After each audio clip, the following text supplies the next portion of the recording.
وداعيا إلى الله بإذنه وسراجا منيرا وبشر المؤمنين بأن لهم من الله فضلا كبيرا.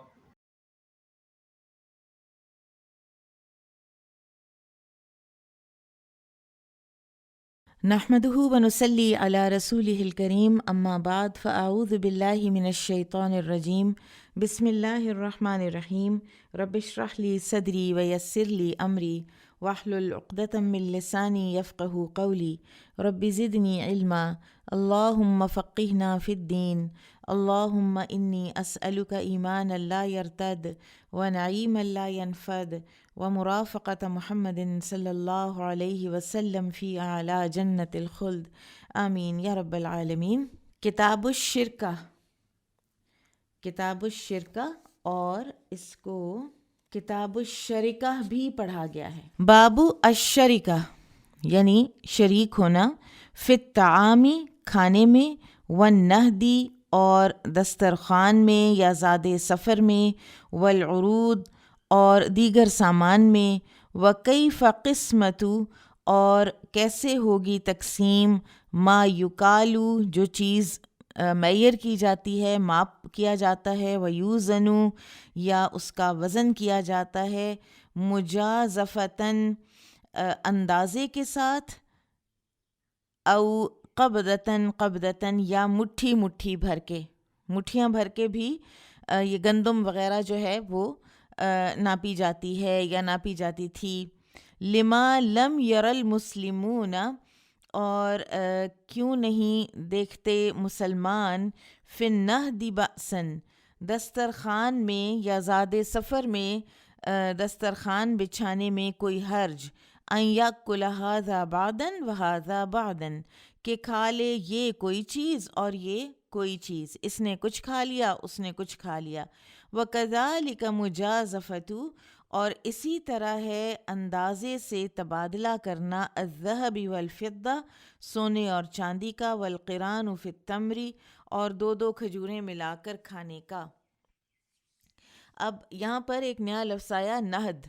نہد یہ ہے کہ سفر کے دوران یا جنگ میں جن کے پاس جتنا بھی راشن ہوتا تو اسے جمع کر لیا جاتا۔ اب فرض کریں کوئی 8 کھجوریں لے آیا ہے، کوئی 1 مٹھی بھر جو لے کر آیا ہے، کوئی 10 کھجوریں لے آیا ہے، کوئی پوری بوری کھجوروں کی لے آیا ہے، ٹھیک ہے۔ اب کوئی تھوڑی چیز لایا ہے، کوئی زیادہ چیز لایا ہے، تو اس ساری چیزوں کو ایک ہی جگہ پر جمع کر لیا جاتا، اور پھر یہ نہیں دیکھا جاتا تھا کہ کون تھوڑا لایا ہے کہ اس کو تھوڑا ملے، کون زیادہ لایا اس کو زیادہ ملے، تو جو جس کی ضرورت ہوتی تھی اس کے مطابق وہ دے دیا جاتا تھا۔ اور یہ شراکت کی ایک قسم ہے جو کہ ایک اسلامی معاشرے کا حسن ہے باقاعدہ۔ اس کو آپ ذرا اپنی ون ڈش پارٹی پر تھوڑا دیکھ لیجئے کہ ہر گھر سے کوئی نہ کوئی چیز آ جاتی ہے۔ اب ضروری تو نہیں کہ ہر چیز کی قیمت ایک ہی ہو، تو اب یہ تو نہیں ہوتا کہ آپ کہیں کہ جو تھوڑا لایا ہے، یا بعض اوقات کچھ لوگ ہوتے ہیں جو نہیں بھی لا سکتے، تو جو نہیں لائے تو کیا وہ کچھ نہ کھائیں؟ ہر کسی کا اس دسترخوان کے اوپر پھر ایک جتنا ہی حق ہو جاتا ہے، ٹھیک ہے۔ کوئی کم حصہ لائے گا، کوئی زیادہ لائے گا، لیکن کھانے میں سب برابر کے شریک ہو جاتے ہیں۔ اب امام بخاری نے جو کتاب الشرکہ ہے نا، اس کو بڑی باریک بینی سے اسٹڈی کیا ہے، اور اس میں شراکت کے بہت سے احکام امام بخاری نے ہمیں بتائے ہیں۔ تو تھوڑا سا ہم پہلے شراکت کو دیکھ لیں کہ اس کا معنی کیا ہے۔ شراکت کے معنی ہے شامل ہونا، اور شریعت کی اصطلاح میں 2 یا 2 سے زیادہ افراد کا ایک ہی چیز میں حقدار ہونا شراکت کہلاتا ہے۔ 2 یا 2 سے زیادہ افراد کا ایک ہی چیز میں حقدار ہونا شراکت کہلاتا ہے۔ عام طور پر شراکت یا تو ہوتی ہے انہیریٹنس میں، اور یا ہوتی ہے کہ آپ نے کوئی پارٹنرشپ کر لی ہے کسی کے ساتھ، بزنس پارٹنرشپ کر لی ہے، ٹھیک۔ تو ان دونوں میں شراکت ہو بھی سکتی ہے، ہوتی بھی ہے، اور بہت سے اس کے احکامات ہیں کہ جو اگر عدل کے لیول پر کر لیے جائیں امپلیمنٹ، تو ان میں کبھی کسی کی دوسرے کے ساتھ نہ جھگڑا ہو نہ لڑائی ہو۔ لیکن بہرحال شراکت میں بھی احسان کا جو ایلیمنٹ ہے وہ رہنا چاہیے، جیسا کہ ہم نے یہ پہلا ترجمۃ الباب جو امام بخاری نے لگایا ہے، تو اس میں آپ دیکھیں کہ احسان کا ایلیمنٹ ہے کہ جو کوئی کچھ بھی لایا تو اس کی وجہ سے اس کا حق زیادہ یا کم نہیں ہو جاتا، پھر سارے اس دسترخوان میں برابر کے شریک ہو جاتے ہیں۔ اور بعض جو شراکت کے فیصلے ہوتے ہیں یا معاملات ہوتے ہیں وہ تو بڑے سیدھے سادے سے ہوتے ہیں، ان کی کوئی اتنی کمپلیکیشنز نہیں ہوتی، لیکن بعض اوقات انہیریٹنس کے معاملات میں اور ایون پارٹنرشپ کے معاملات میں کمپلیکیشنز ہو جاتی ہیں، اور اس طرح کی ڈویژن ہوتی ہے کہ سمجھ نہیں آتی کہ کس طرح سے کسی حقدار کو سیٹسفائی کیا جائے کہ تاکہ دوسرے کا حق بھی نہ مارا جائے۔ اس میں ایک بڑا دلچسپ واقعہ ملتا ہے سیدنا علی رضی اللہ عنہ کے حوالے سے، کہ ان کے پاس ایک کیس آیا ان کے پاس، اس میں یہ تھا کہ 3 بھائی تھے اور ان کا والد جو ہے وہ 17 اونٹ چھوڑ کے وفات پا گیا تھا، اور اس طرح سے تھا، یا وہ 3 بھائی تھے یا وہ 3 شریک تھے، تو اس طرح سے تھا کہ جو پہلا آدمی ہے نا 3 میں سے، اس کے لیے تھا کہ اس نے آدھا لینا ہے، اس کا ان 17 کیملز میں آدھا حصہ تھا، دوسرے کا 1/3 تھا، تیسرے کا 1/9 تھا۔ اب بڑی مشکل تھی کہ حضرت علی کے پاس جب یہ کیس آیا، پہلی بات پر ہی جو ہے وہ سٹک ہو گئے کہ ہاف کیسے کیا جائے 17 کیملز کا، ہاف تو نہیں کیا جا سکتا، جاندار کو بیچ میں سے کاٹا بھی نہیں جا سکتا، تو اب کیا کیا جائے؟ تو علی رضی اللہ عنہ نے بیت المال سے ایک اونٹ منگوایا اور اونٹ کر دیے 18 اونٹ کرنے کے بعد پہلے کو انہوں نے 18/2 یعنی اس کا ہاف تھا نا، تو 9 اس کو دے دیے، دوسرا جو تھا اس کا 1/3 تھا، 18/3 تو وہ 6 بنے، 6 اس کو دے دیے، تیسرا جو تھا اس کا 1/9 تھا، 18/9 is 2 تو 2 اس کو دے دیے، اور یہ ٹوٹل کتنے بنے؟ 9 + 6 + 2 17 ہو گئے، اور پھر انہوں نے جو آخری اونٹ بیت المال سے منگوایا تھا وہ بیت المال میں واپس بھیج دیا۔ تو بہرحال بڑا ہی یہ ایک انٹیلیجنٹ اور ایک میتھمیٹیکل جینیس قسم کا یہ ایک ملتا ہے فیصلہ سیدنا علی کا، اور اس طرح کے اور بھی حضرت علی رضی اللہ عنہ کے ملتے ہیں کہ جو کھڑے کھڑے وہ فیصلہ کر دیا کرتے تھے کہ کس کا کتنا حصہ ہوگا شراکت داری کے معاملات میں۔ اچھا، شراکت جو ہے وہ ایک دوسرے کے مال میں بھی ہو سکتی ہے اور جسمانی محنت میں بھی ہو سکتی ہے، اور اس طرح بھی ہو سکتی ہے کہ ہر کوئی انویسٹ کرے، کوئی ہاف انویسٹ کرتا ہے، کوئی 1/8 انویسٹ کرتا ہے، کوئی 1/6 انویسٹ کرتا ہے، تو پھر پروفٹ جب آئے گا تو شراکت داروں میں وہ اسی پیسے کے، اسی ریشو کے مطابق پیسہ جو ہے وہ بٹے گا جس ریشو کے مطابق انہوں نے انویسٹ کیا ہے۔ جس نے فار ایگزامپل 1,00,000 روپیہ ہے تو کسی کی انویسٹمنٹ 50,000 ہے، تو پروفٹ اگر آیا ہے 10,000 تو 10,000 کا ہاف یہ لے لیں گے، اس کے بعد کسی کی اگر 1/5 ہے تو 5واں حصہ وہ دوسرے لے لیں گے، کسی کا اگر 1/8 ہے 8واں حصہ وہ لے لیں گے، ٹھیک ہے۔ تو اس طرح سے یہ شراکت داری میں اگر میتھمیٹیکل سارے بالکل ٹھیک کیے جائیں، خاص طور پر جہاں پر تجارت اور انہیریٹنس وغیرہ میں شراکت ہو، تو وہاں پہ پھر کوئی ایشو بنتا نہیں ہے انشاءاللہ۔ قال حدثنا عبد الله بن يوسف قال أخبرنا مالك عن وهب بن كيسان عن جابر بن عبد الله رضي الله عنهما أنه قال بعث رسول اللہ صلی اللہ علیہ وسلم، بھیجا رسول اللہ صلی اللہ علیہ وسلم نے، بعثن ایک لشکر، قبل الساحل ساحل کی طرف، فأمر علیہم تو امیر بنایا ان پر، ابا عبیدہ بن الجراح ابو عبیدہ بن جراح کو، وہم 300 اور وہ لوگ جو تھے نا لشکر والے وہ 300 تھے، وَأَنَا فِيهِمْ اور میں بھی ان میں تھا، فخرجنا پس ہم نکلے، حتیٰ اذا کننا ببعد الطریق یہاں تک کہ جب ہم ابھی راستے ہی میں تھے، فنیا فنا ہو گیا، ختم ہو گیا، الزاد زاد راہ ہماری خوراک، فامر ابو عبیدہ تو ابو عبیدہ رضی اللہ عنہ نے حکم دیا، باوزاد ذالک الجیش، اوزاد زاد کی جمع کہ اس لشکر کے جتنے بھی اب زادرہ باقی رہ گیا، کسی کے پاس کوئی جو ہے، کسی کے پاس کوئی گندم ہے، کسی کے پاس تھوڑا سا گوشت ہے، کسی کے پاس کچھ کھجوریں ہیں، فجمع ذلک کلہ، تو جمع کر لیا گیا وہ سارے کا سارا. فکان مزودی تمرن، اور وہ بن گئے 2 تھیلے کھجوروں کے. فکانا، تو وہ تھی، یقوتنا، تو روزی ہمیں دی جانے لگی، کل یوم قلیلاً قلیلاً، ہر روز تھوڑی تھوڑی. یعنی وہ جو 2 تھیلے بنے تھے نا کھجور کے، اب وہ پورے لشکر پر تھوڑے تھوڑے وہ بٹنے لگے. حتیٰ فنیہ، یہاں تک کہ وہ بھی ختم ہو گیا. فلم یکن یصیبنا الا تمرتن تمرتن، اور بالآخر وہ وقت آ گیا کہ ہمیں نہیں ملتی تھی مگر ایک ایک کھجور، سارے دن کے لیے ایک کھجور. فقلتو، تو میں نے پوچھا، یعنی راوی کہتے ہیں جو وہب بن کیسان ہے نا، یہ کہتے ہیں میں نے پوچھا، وما تغنی تمرتن، وہ ایک جو کھجور ہے وہ کیا فائدہ دیتی ہوگی آپ لوگوں کو؟ فقالا، تو جابر نے کہا رضی اللہ عنہ، وقد وجدنا فقدہا حین فنیت، جب وہ بھی نہ رہی تو ہمیں احساس ہوا کہ وہ ہمارے لیے کتنی بڑی چیز تھی، کہ جب وہ ایک کھجور بھی نہ رہی، یعنی پھر وہ وقت بھی آیا جب ایک کھجور بھی نہیں تھی. قالا، تو پھر جابر رضی اللہ عنہ کہنے لگے، ثم انتہینا الی البحر، پھر ہم آ پہنچے سمندر کے پاس. فَإِذَا حُوتٌ، تو وہاں ایک مچھلی تھی ساحل سمندر پر، جو اللہ نے ایک تحفہ دی ان اللہ کی راہ میں نکلے ہوئے لوگوں کو.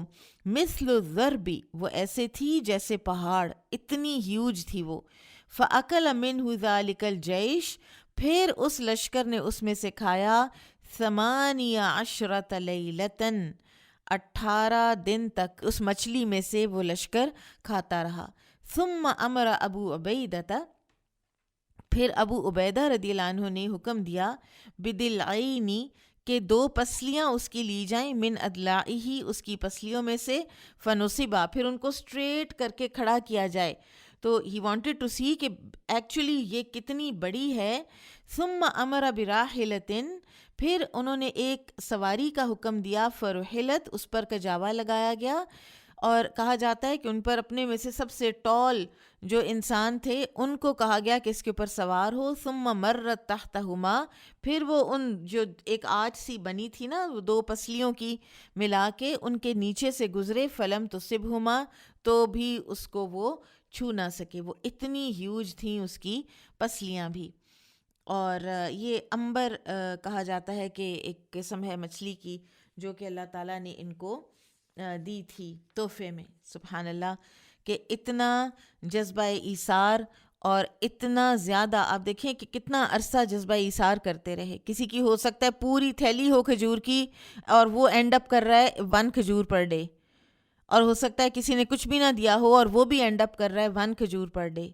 اصل میں جو معاشرت ہے، اور خاص طور پر جو کھانے پینے کے معاملات کی معاشرت ہے، اس میں اگر صرف عدل ہی رکھا جائے تو پھر بہت مشکل ہو جائے گی. ایک بھوکا رہ جائے گا اور ایک جس کے پاس ہے وہ گھر سے لایا ہوا بس وہی کھا رہا ہوگا. اور اس کی جگہ کرنا یہ چاہیے کہ انسان کو کھانے پینے کے معاملے میں فراخ دل ہونا چاہیے اور لوگوں کو اپنے ساتھ کھانے میں شریک رکھنا چاہیے. تو اور امام بخاری نے جو استدلال کیا ہے یہاں پر یہ حدیث کیوں آئی ہے کہ جب تمام فوجیوں کا راشن جمع کر دیا گیا تو ظاہر ہے کوئی اپنے حصے سے کم کھائے گا اور کوئی زیادہ کھائے گا، اور یہ کمی بیشی جو ہے یہ ناانصافی نہیں ہے، یہ بلکہ ایک دوسرے کی مدد کرنے کی بہت عمدہ شکل ہے. اور ایسے مواقع پر اسلامی طریقے کے مطابق ایسا ہی کرنا ایک پسندیدہ عمل ہے. اور پھر یہ کہ اللہ کے راستے میں نکلے ہوئے لوگوں کی اللہ تعالیٰ خوب مدد فرماتے ہیں. قال حدثنا بشر بن مرحوم قال حدثنا حاتم بن اسماعیل عن یزید بن ابی عبید عن سلمۃ رضی اللہ عنہ قال. یہاں پر آپ سند میں دیکھیے ایک نام ہے مرحوم.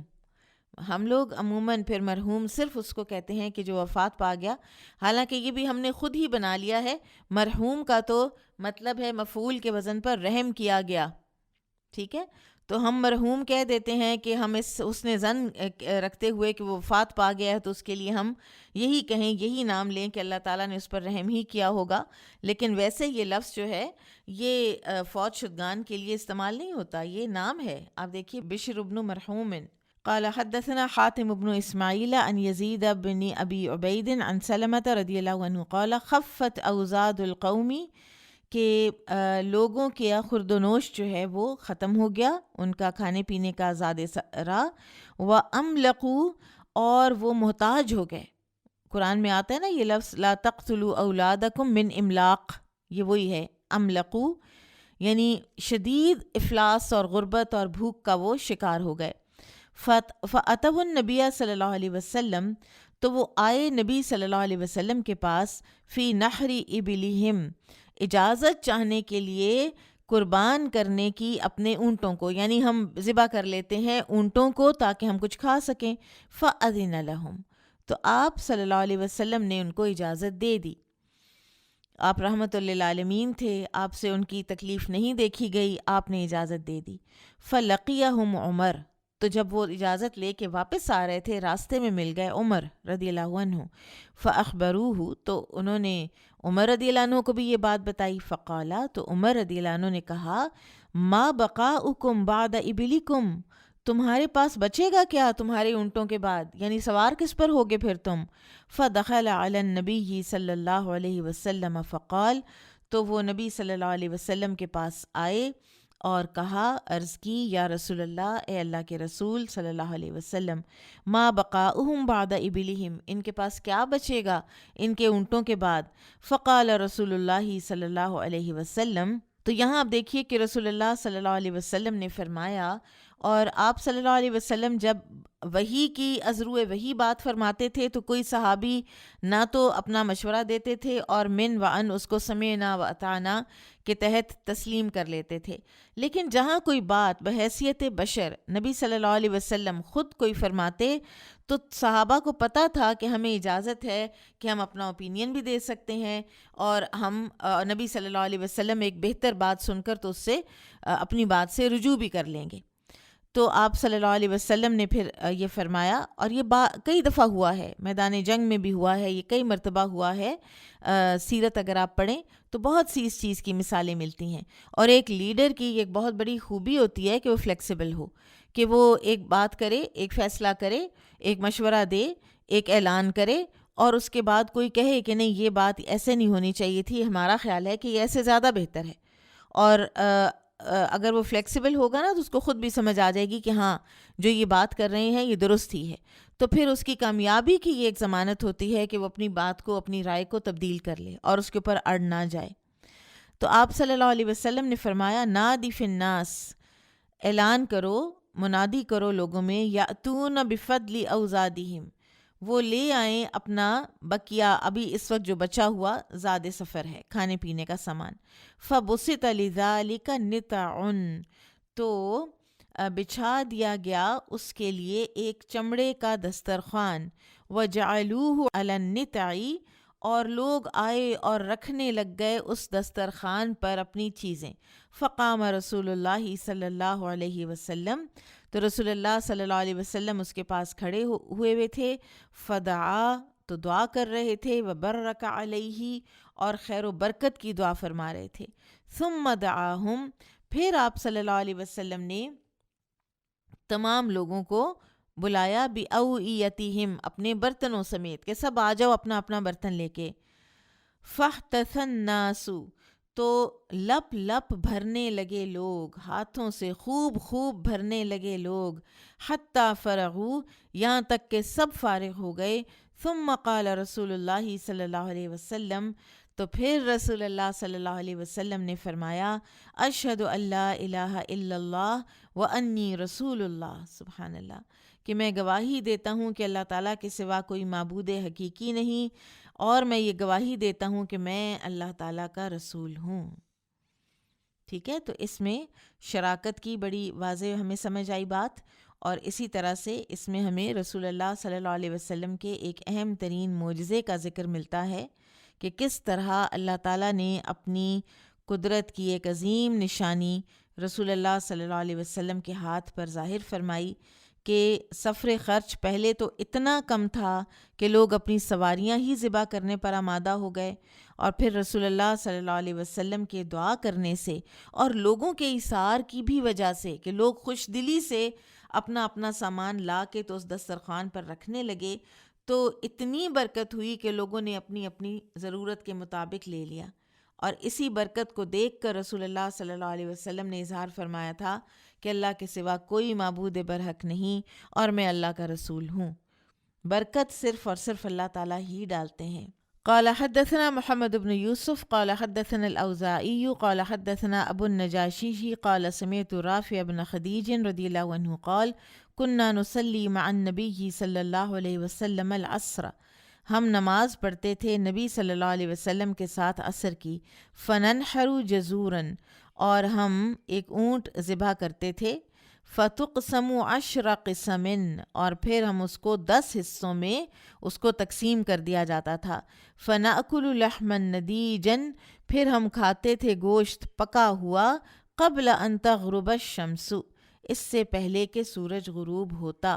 ٹھیک ہے، تو یہاں پر بھی شراکت کی وجہ سے یہ جو آئی ہے نا فتقسم 10 قسم، اس وجہ سے یہ حدیث یہاں پر آئی ہے کہ اس میں 10 لوگ یا 10 فیملیز جو ہیں وہ شریک ہو جاتی تھیں، اور اونٹ کو اندازے سے 10 میں تقسیم کر دیا جاتا تھا، اور یہ ایک قیاس کا وزن ہوتا ہے، یعنی اندازے کا وزن، اور ایسا کرنا بھی جائز ہے۔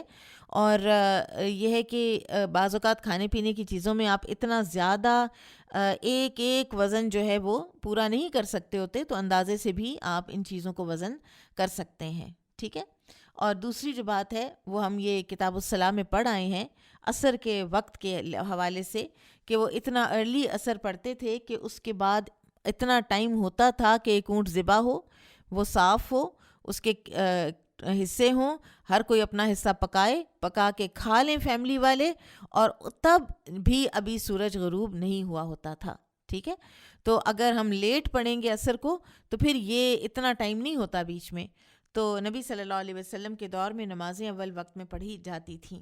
قال حدثنا محمد بن العلاء قال حدثنا حماد بن اسامة عن بريد عن ابي بردة عن ابي موسى قال قال النبي صلی اللہ علیہ وسلم ان الاشعریین، نبی صلی اللہ علیہ وسلم نے فرمایا کہ اشعری لوگ، یہ قبیلہ اشعر جس کے ابو موسیٰ الاشعری بھی تھے، اور یہ یمن کا قبیلہ تھا، فتح خیبر کے موقع پر یہ بھی آئے تھے یمن سے اور مسلمان ہوئے تھے، اور ان کے بارے میں نبی صلی اللہ علیہ وسلم نے فرمایا کہ اشعری قبیلے کے لوگ اذ ارملوا فی الغزو، جب یہ محتاج ہو جاتے ہیں کسی غزوے میں یا کسی سفر میں، او قل طعام ایالہم، یا کم پڑ جاتا ہے کھانا ان کے بچوں کا، ان کی فیملیز کا، بالمدینتی، مدینہ میں ہوتے ہوئے، یعنی سفر میں یا حضر میں، دونوں میں اگر ان کے پاس ان کے اوپر یہ وقت آ جائے، جمعوا ما کان عندہم، تو یہ پورا قبیلہ کیا کرتا ہے؟ آپ دیکھیں قبیلے کی، خاندانوں کی جو وحدانیت ہوتی ہے نا، اور جو یونٹی ہوتی ہے، وہ بھی بڑی باعث برکت ہوتی ہے۔ تو یہ پورا قبیلہ جو ہے یہ جمع کر لیتا ہے جو کسی کے پاس ہوتا ہے، فی ثوب واحد، ایک ہی کپڑے میں، ثم اقتسموہ بینہم، پھر وہ سب میں بانٹ دیا جاتا ہے، فی اناء واحد، ایک پیمانے سے، کوئی تھوڑا لایا ہے، کوئی زیادہ لایا ہے، کوئی ریگارڈلیس، ایک ہی پیمانے سے سب کو دے دیا جاتا ہے، بالسویتی، برابر برابر، فہم منی و انا منہم، وہ میرے ہیں اور میں ان کا ہوں، یعنی ان کا یہ عمل مجھے اس قدر پسند ہے کہ میں ان کا ہونا پسند کرتا ہوں، اور ان کا یہ عمل جو ہے وہ ان کو میرے قریب کرنے والا ہے، فہم منی و انا منہم۔ تو لہٰذا یہ سفر حضر دونوں میں کیا جا سکتا ہے، اور یہ شراکت کی بہترین قسم ہے، اور مشکل وقتوں میں کمی بیشی کا خیال نہیں رکھنا چاہیے کہ ایک نے کم سامان جمع کیا تو اس کو کم ہی ملے، بلکہ اس کو زیادہ بھی مل سکتا ہے۔ باب ما کان من خلیطین فإنہما یتراجعان بینہما بالسویۃ فی الصدقہ۔ ما کان من خلیطین، اگر دو ہوں شریک، ٹھیک ہے، فإنہما یتراجعان بینہما، تو وہ دونوں آپس میں یعنی مشترکہ برابری کر لیں گے، بالسویتی، برابری کے معاملے پر، فی الصدقہ، صدقہ میں۔ اگر مال دو شریکوں میں مشترک ہو تو زکوٰۃ کے وقت، صدقہ سے مراد یہاں پر زکوٰۃ ہے، فرض صدقہ ہے، تو زکوٰۃ کے وقت دونوں آپس میں برابری کر لیں گے۔ اگر 50-50 کسی آپس میں کسی کی وہ ہے انویسٹمنٹ، اور پھر ہوا ہے پروفٹ، اور پروفٹ میں پھر اگر زکوٰۃ اب آئی ہے، ٹھیک ہے، زکوٰۃ دینی ہے، فار ایگزامپل 10,000 روپے زکوٰۃ بنی ہے، تو پھر کیا کرنا ہے، 5,000 ایک فریق دے گا، 5,000 دوسرا فریق دے گا، ٹھیک ہے. اور اگر ایک نے 2/3 ایک کا حصہ ہے اور 1/3 دوسرے کی انویسٹمنٹ ہے، پروفٹ بھی 2/3 اور 1/3 کے مطابق ہی دونوں کو ملتا ہے، تو دونوں اپنے اپنے حصے کی زکوٰۃ دیں گے، اپنی اپنی سیونگ کی زکوٰۃ دیں گے، ٹھیک ہے. 10,000 کے 2/3 کی زکوٰۃ جو ہے وہ ایک فریق دے گا اور 1/3 کی زکوٰۃ دوسرا دے گا، ٹھیک ہے. بابو قسمت الغنم، بکریوں کی تقسیم کرنا. قال حدثنا علي بن الحكم الأنصاري قال حدثنا أبو عوانة عن سعيد بن مسروق عن أباية بن رفاعة بن رافع بن خديج عن جده قال كنا مع النبي صلى الله عليه وسلم بذي الحليفة. رافع بن خدیج یہ نبی صلی اللہ علیہ وسلم کے دور میں یہ ینگ صحابی تھے اور آئے تھے یہ احد میں، اور انہوں نے کیونکہ غالباً یہی تھے جنہوں نے پچھاڑ دیا تھا ایک دوسرے کو، تو پھر انہوں نے کہا تھا کہ مجھے بھی آنے دیں، اور ان کو نبی صلی اللہ علیہ وسلم نے ایگزیمپٹ کیا تھا ان میں سے کہ جن بچوں کو واپس بھیجا تھا. بہرحال یہ اپنے دادا سے روایت کرتے ہیں، وہ کہتے ہیں کننا مع النبی صلی اللہ علیہ وسلم بذی الحلیفہ، ہم نبی صلی اللہ علیہ وسلم کے ساتھ تھے ذی الحلیفہ میں. فاصاب الناس جوع، تو لوگوں کو شدید ستال یا بھوک نے. فاصابوا ابلا وغنما، تو انہیں ملیں، ان کے ہاتھ لگیں کچھ اونٹ اور کچھ بکریاں. قالا، تو وہ کہنے لگے وکان النبی صلی اللہ علیہ وسلم، اور نبی صلی اللہ علیہ وسلم تھے فی اخریات القوم، لوگوں کے سب سے پیچھے، یعنی لشکر آگے تھا اور آپ صلی اللہ علیہ وسلم سب سے پیچھے تھے. فعجلوا، تو لوگوں نے جلدی کی، وذبحوا، اور انہوں نے جانوروں کو ذبح کر ڈالا، ونصب القدور، اور انہوں نے نصب کر لیں یعنی لگا لیں، چڑھا لیں ہانڈیاں. اور آپ دیکھیں کہ اس زمانے میں ایسے ہوتا تھا، چولہے پہلے بنائے جاتے تھے، اینٹوں کے چولہے بنائے جاتے تھے، دونوں طرف اینٹیں رکھی جاتی تھیں ایک دوسرے کے اوپر، اور ان اینٹوں کے درمیان میں رکھا جاتا تھا کچھ لکڑیاں رکھی جاتی تھیں، پھر آگ جلائی جاتی تھی، ٹھیک ہے. تو ان کو نصب کیا، لگایا ہانڈیوں کو. فامر النبی صلی اللہ علیہ وسلم بالقدوری، تو نبی صلی اللہ علیہ وسلم جب تشریف لائے تو آپ نے حکم دیا ہانڈیوں کے بارے میں، فاکفئت، کہ ان کو الٹ دیا جائے، اور چنانچہ انہیں الٹا دیا گیا. ثم قسم، پھر آپ صلی اللہ علیہ وسلم نے تقسیم کیا. فعدل عشرة من الغنم ببعیر، پھر آپ صلی اللہ علیہ وسلم نے تقسیم فرمائی 10 بکریوں کو ایک اونٹ کے برابر قرار دیا. فند منہا بعیر، تو ایک اونٹ ان میں سے بھاگ نکلا. فطلبوہ، تو لوگ اس کے پیچھے دوڑے اس کو پکڑنے کے لیے. فاعیاہم، تو اس نے تھکا مارا ان کو. وکان فی القوم خیل، تو اس وقت لوگ تھے یعنی جو لشکر تھا اس میں خیل، گھوڑے تھے، یسیرتن، تھوڑے سے، یعنی گھوڑے بھی کم تھے.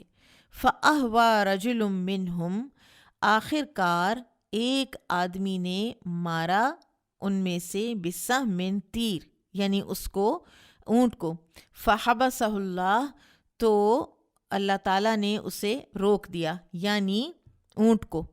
ثم قال، پھر آپ صلی اللہ علیہ وسلم نے فرمایا ان لہذہ البہائم، یہ جو بہائم ہوتے ہیں یعنی جو ڈومیسٹک اینیملز ہیں، عموماً تو یہ کمپلائی کرتے ہیں نا، اپنے مالک کی بات مانتے ہیں، ٹھیک ہے، لیکن انہی بہائم میں اوابدہ، بعض وحشی ہوتے ہیں، کا اوابد الوحشی، جیسے وحشی جانور، یعنی پھر یہ کئی دفعہ پنجابی میں کہتے ہیں اتھرے ہو جاتے ہیں اور وہ بھاگ نکلتے ہیں یا ہاتھ نہیں آتے.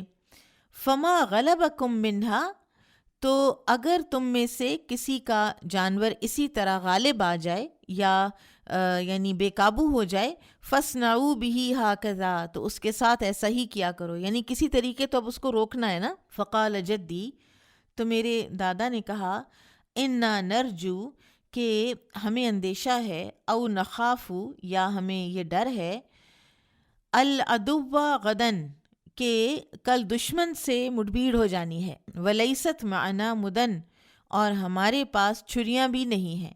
افنذبح بالقصبی، تو کیا ہم کسی تیز دھار لکڑی جیسے بانس کی وہ لکڑی ہوتی ہے تو اس کے ساتھ ہم ذبح کر لیں؟ قال، فرمایا صلی اللہ علیہ وسلم آپ نے، ما انہر الدم، جو چیز خون بہا دے، وذکر اسم اللہ علیہ، اور نام لیا گیا ہو اس پر اللہ کا، فکلوہ، تو پھر کھا لو. یعنی چھری کے علاوہ تیز دھار کوئی پتھر نکیلا ہے. آپ کو یاد ہوگا ہم نے حدیث پڑھی تھی کہ وہ جو ایک لونڈی تھی جو بکریاں چرا رہی تھی، بکری کو سانپ نے ڈس لیا، بکری قریب المرگ ہو گئی، تو اس نے جلدی جلدی ایک تیز دھار پتھر لیا اور اس سے بکری کو ذبح کر دیا. تو راوی کہتے ہیں مجھے حیرت ہوتی تھی کہ وہ لڑکی سی تھی اور اس نے ایسے آرام سے بکری ذبح کر لی تھی. تو اسی طرح سے آپ کو تیز دھار لکڑی سے کر سکتے ہیں، آپ کر سکتے ہیں پتھر سے. لیس السن والظفر، لیکن نہیں کرنا دانت سے اور ناخن سے، دانت اور ناخن سے ذبح نہیں کرنا. وَسَأُحَدِّثُكُمْ عَنْ ذَلِكَ، اور میں تمہیں اس کی وجہ بھی بتاتا ہوں. اما السن، جو تو ہیں دانت، فعظم، تو وہ ایک ہڈی ہے. وَأَمَّا الظُّفُرُ، اور جو ناخن ہے، فَمُدَ الْحَبَشَةِ، یہ حبشہ کی چھری ہے، یعنی وہ اس طرح ذبح کرتے ہیں. بہرحال امام بخاری رحمہ اللہ یہ جو اندازہ ہوا ہے 10 بکریوں کا ایک اونٹ کے برابر، تو اس سے تقسیم کا جواز ثابت کر رہے ہیں. اور اس سے یہ پتہ چلا کہ جانوروں کی قیمت مقرر کرنے کی ایک شکل یہ بھی ہے کہ کچھ جانوروں کو دوسرے جانوروں کے مطابق، یعنی ان کی گنتی جو ہے وہ بڑھا چڑھا دی جائے، کمی بیشی کر دی جائے گنتی میں. تو یہ تو ظاہر ہے کہ اندازے سے ہی کیا جائے گا، تو اس میں اندازہ جائز ہے. ہر جانور نہ ایک وزن کا ہوتا ہے، نہ ایک صحت والا ہوتا ہے، اور اس میں پھر جس طرح آپ روپے پیسے میں برابر تقسیم کر سکتے ہیں اس طرح جانوروں میں نہیں کر سکتے. ٹھیک ہے، تو ایک اندازہ لگا لیا گیا کہ اونٹ کس حیثیت کا ہے اور بکریاں کس حیثیت کی ہیں، اور 10 بکریاں جو ہیں وہ ایک اونٹ کے برابر ہو جائیں گی. پھر ایک اور بات پتہ چلی کہ ذبح کرتے وقت بسم اللہ اللہ اکبر کہنا ضروری ہے. اگر کوئی بسم اللہ بھول جائے یا اسے شک ہو کہ تکبیر پڑھی ہے یا نہیں تو پھر کھاتے وقت بسم اللہ پڑھ لی جائے. لیکن جس کھانے کا، جس ذبیحہ کا آپ کو پتہ ہے، شور شاٹ ہے کہ اس پر اللہ کا نام نہیں لیا گیا ہے، تو پھر آپ اس کو نہیں کھا سکتے، پھر اس کا کھانا جائز نہیں ہوگا. باب القران فی التمر بین الشرکاء، کھجوروں کا شریک ہونا اور القران دو لے لینا. ٹھیک ہے، کھجوروں میں شریک ہونا اور کسی شریک کا 2 لے لینا. حتی یستأذن اصحابہ، جب کہ ساتھیوں سے اس کو اجازت مل جائے.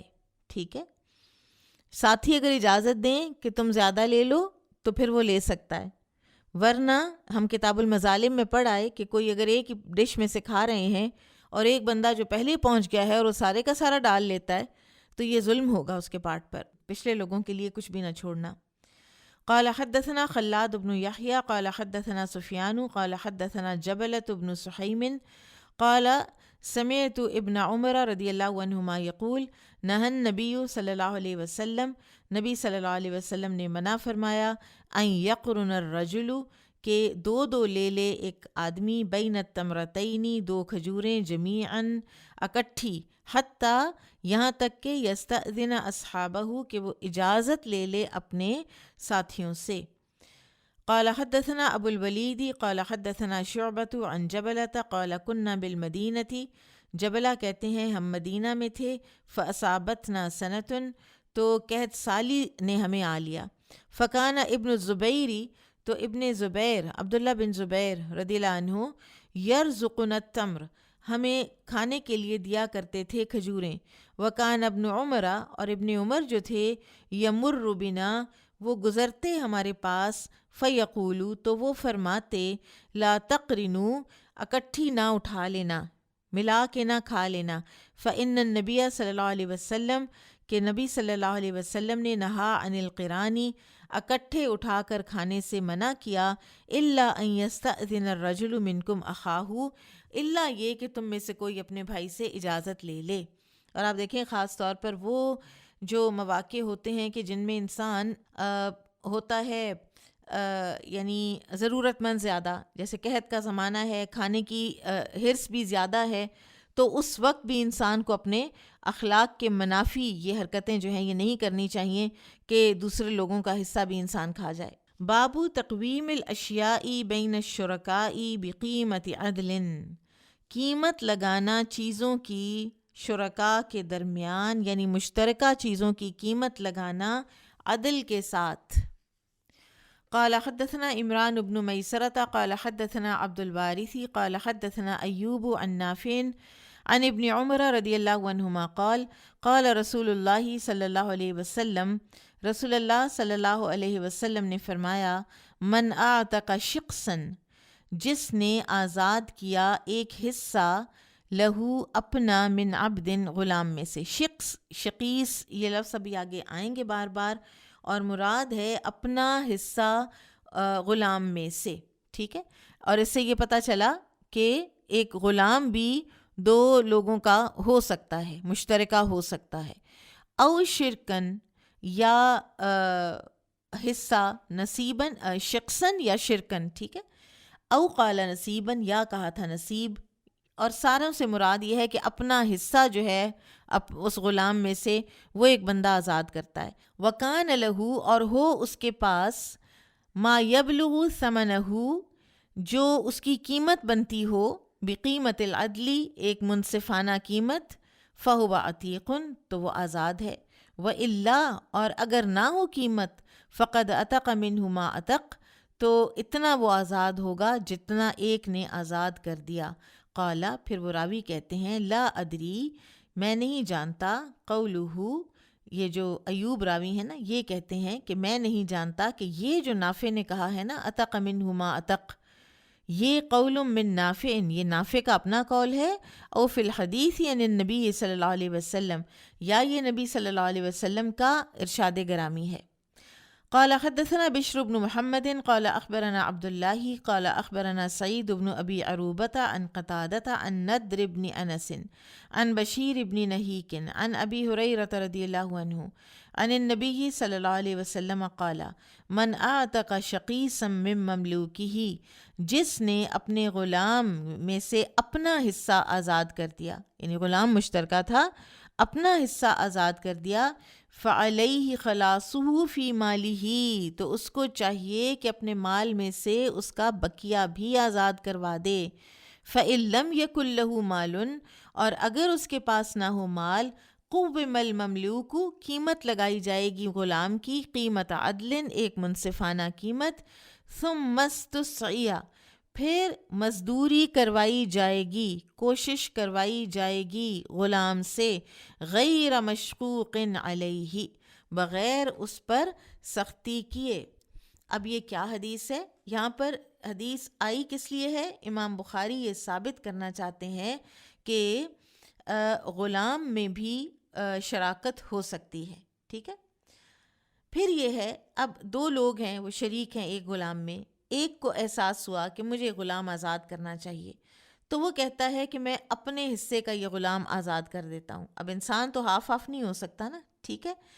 اب غلام آزاد کروانا اتنا بڑا باعث اجر و ثواب ہے کہ اس بندے کو یہ ترغیب دی جا رہی ہے کہ اگر تم حصہ اپنا آزاد کر ہی رہے ہو اور تمہارے پاس پیسے بھی ہیں، تم افورڈ بھی کرتے ہو، تو پھر تم ایسا کرو کہ تم باقی کا بھی آزاد کرا دو، ایک مکمل نیکی کرو، ایک احسان کے لیول کی نیکی کرو، ٹھیک ہے۔ اب اگر ہماری کوتاہ نظریں دیکھیں تو ہم کہیں کہ اچھا اپنا حصہ تو آزاد کرایا، تو اوپر سے ایک اور نعوذ باللہ اس کے اوپر ایک یہ پڑ گئی بات کہ وہ باقی کا بھی آزاد کرائے، ٹھیک ہے، تو دوسرا کر دے آزاد اگر کرنا چاہتا ہے تو۔ لیکن آپ دیکھیے کہ اگر ایک حصہ ایک انسان آزاد کرتا ہے اور دوسرا مالک نہیں آزاد کرتا، تو پھر اس غلام بیچارے کو تو کوئی فائدہ نہ ہوا نا، ٹھیک ہے۔ تو پھر نمبر 1، اب اس میں نا پہلا آپشن یہ ہے کہ اگر تو دوسرا بھی آزاد کر دیتا ہے تو پھر تو مطلب بالکل ٹھیک بات ہے، ٹھیک ہے۔ پھر آپشن یہ آ جاتا ہے کہ دوسرا کہتا ہے کہ نہیں میں تو اس طرح آزاد نہیں کروں گا, مجھے تو اس کے پیسے چاہیے. تو یہ جس نے اپنا حصہ آزاد کیا ہے اور اس کے پاس پیسے بھی ہیں, تو اس کو چاہیے کہ اس کا باقی کا حصہ بائی آؤٹ کرے اور پھر اس پورے کے پورے غلام کو آزاد کروا دے. اچھا, تیسرا سین یہ ہے کہ اگر یہ جو آزاد کرنے والا ہے نا, آدھا غلام, اپنے حصے والا غلام, اس کے پاس کچھ نہیں ہے, وہ اس کی باقی کی آدھی قیمت ادا کر کے اس کو پوری طرح سے آزاد نہیں کروا سکتا, تو پھر کیا کیا جائے گا؟ پھر جو غلام ہے اس کو کہا جائے گا کہ کچھ محنت کرو اور پیسے کماؤ اور اپنے جو باقی تمہارا ہاف ہے تاکہ وہ بھی تمہارا آزاد ہو جائے. لیکن اس محنت کروانے میں اس بیچارے پر بہت زیادہ سختی نہیں کی جائے گی, اور بہت زیادہ سختی مثال کے طور پر اس کو کہا جائے کہ 1-2 دن کا کام 1 دن میں کرو, زیادہ کام کرو, اوور ٹائم لگاؤ, دن رات کام کرو تاکہ تمہارے پاس اتنے پیسے آ جائیں. تو یہ نہیں کرنا اس کے ساتھ, ٹھیک ہے. اچھا, اگر یہ بھی پاسبل نہ ہو, اگر وہ اس قابل ہی نہیں ہے کہ وہ اتنی محنت کرے اور وہ پیسہ کمائے, تو پھر وہ آدھا آزاد ہوگا اور آدھا غلام ہوگا. اس کی صورت یہ ہو سکتی ہے کہ 1 دن وہ اپنے لیے کام کرے, چاہے وہ آرام کرے اور آزادی کی زندگی گزارے, اور دوسرے دن وہ غلامی کی زندگی گزارے, یعنی جس کا وہ غلام ہے اس کی غلامی کرے. لیکن حتی الامکان کوشش یہ کرنی چاہیے کہ اس کو پھر آزاد ہی کیا جائے. بابو حل یقرأ فی القسمتی والاستہام فیہ, کیا قرآن اندازی کی جا سکتی ہے تقسیم میں؟ والاستہام, استہام جو ہے یہ بھی ایک قسم کی قرآن اندازی ہی ہے, اور سہم کہتے ہیں تیر کو. تو یہ تیر پھینک کر عربوں کا قرآن اندازی کرنے کا ایک طریقہ تھا. تو مراد یہ ہے کہ کیا تقسیم کرنے اور حصہ لینے میں قرآن اندازی کی جا سکتی ہے؟ هل يقرأ في القسمة والاستهام فيه. قال حدثنا أبو نعيم قال حدثنا زكريا قال سمعت عامرا يقول سمعت النعمان بن بشير رضي الله عنهما عن النبي صلى الله عليه وسلم قال, نبی صلی اللہ علیہ وسلم نے فرمایا, مثل القائم على حدود اللہ, اس شخص کی مثال جو قائم ہے جو اللہ کی حدود پر, والواقع فیہا, اور اس کی مثال جو ان میں مبتلا ہو جاتا ہے یعنی حدود کی حفاظت نہیں کرتا. کمثل قوم, اس شخص کی مثال جیسے ہیں, استہموا علی سفینۃ, جنہوں نے قرآن اندازی کی کشتی میں, یعنی کشتی کی سیٹس میں, کہ کون کہاں بیٹھے گا. اب ہر کوئی جب ایکول حقدار ہو تو پھر قرآن اندازی کی جا سکتی ہے. فار ایگزامپل ایک پیس آف لینڈ ہے اور اس پیس آف لینڈ کو انہیریٹرز نے تقسیم کرنا ہے, تو اب کون سا حصہ لے گا, تو اس میں یہ ہے کہ اس کے ڈھیریاں بنا دی جاتی ہیں اور پھر قرآن اندازی کر لی جاتی ہے کہ کون سا حصہ کس کو جائے, اور وہ ساری انصاف کے ساتھ ایک جتنی قیمت کی, اندازاً ایک جتنی قیمت کی ڈھیریاں بنا دی جاتی ہیں. تو اسی طرح انہوں نے قرآن اندازی کی کہ کون کہاں بیٹھے. فَأَصَابَ بَعْضُهُمْ أَعْلَاهَا, تو کچھ لوگوں کو جو اپر ڈیک ہے وہ ملا کشتی کا بیٹھنے کے لیے, وَبَعْضُهُمْ أَسْفَلَهَا, اور کچھ کو نچلا ملا جیسے بیسمنٹ ہوتی ہے. فَكَانَ الَّذِينَ فِي أَسْفَلِهَا, تو وہ جو نیچے تھے, نیچے گئے, إِذَا اسْتَقَوْا مِنَ الْمَاءِ, جب ان کو پانی کی ضرورت ہوتی, مَرُّوا عَلَى مَنْ فَوْقَهُمْ, تو وہ اوپر والوں کے پاس سے گزرتے, یعنی وہ نکلتے, وہ سیڑھیاں چڑھتے, وہ اوپر کے ڈیک پہ آتے, وہاں سے وہ اپنا پانی لیتے. ٹھیک ہے. اب وہ جو تھے نا اوپر والے, پروبیبلی ان کو کچھ ناگوار گزرتا تھا کہ یہ کیوں بار بار آ جاتے ہیں ہمیں ڈسٹرب کرنے.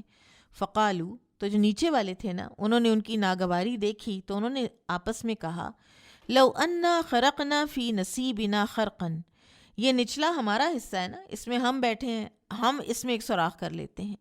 ولم نؤذی من فوقنا, اور اوپر اب ہم نہیں جائیں گے, اوپر والوں کو تکلیف ہوتی ہے ہمارے جانے سے.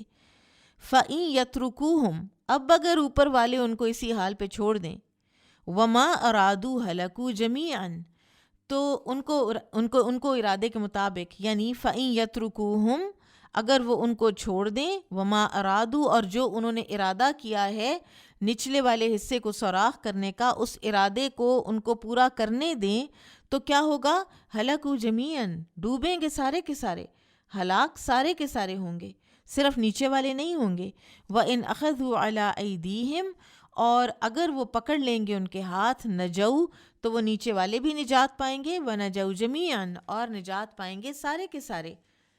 یعنی بعض دفعہ یہ ہوتا ہے کہ بعض چیزوں میں شراکت ایسی ہوتی ہے کہ ایک شراکت دار کس طرح سے ایک چیز کو استعمال کرتا ہے وہ ڈپینڈ کرتا ہے اس کے اوپر دوسرے شراکت دار کا بھی حصہ اور انٹرسٹ۔ اب مثال کے طور پر ایک تربوز ہے، ٹھیک ہے، ایک تربوز ہے اور اس میں سارے کے سارے شریک ہیں۔ اب وہ تربوز ابھی کھلا نہیں ہے، ابھی بند ہے، اور 10 لوگ شریک ہیں اس کے اندر۔